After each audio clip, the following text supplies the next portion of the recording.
coming home, this was Tuesday evening at around 9:30 in the evening. Parked the car in the carport. The sprinklers were on. I was going to go turn them off, and the lights that we have overhead did not come on. Their motion sensors, for some reason, they didn't come on. And we went to go turn it off, and I stepped on the very first paver stone between the driveway and the pump house, and immediately it felt like I'd put my foot into like a bowl of water that had an electrical lead, a live electrical lead in it. I didn't feel any pricks. I didn't feel anything like that. It felt like a shock, and then I felt something kind of rough slide over it, and I immediately went back over to the light and looked down, and there was 6 very clear, open, bleeding marks that were in sets of 2, so I knew that it was snake bites.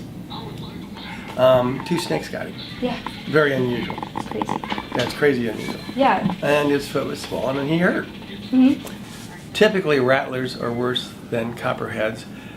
Cottonmouths, water moccasins, are also pretty bad, similar to rattlers, but the rattlers tend to be the worst.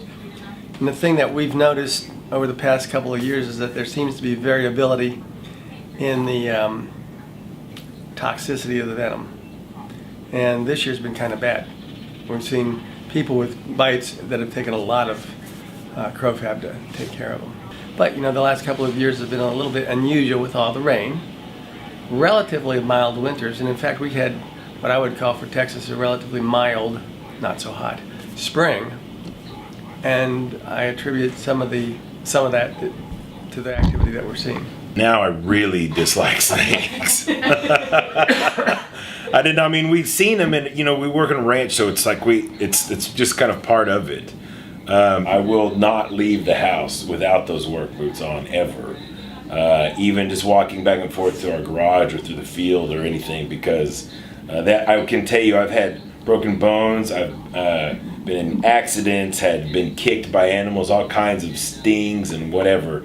I've never felt a pain like that before. I'm sure there's other pains that are worse, but for me, in my experience, that was the worst pain I've ever had, ever. And I do not want to do that again.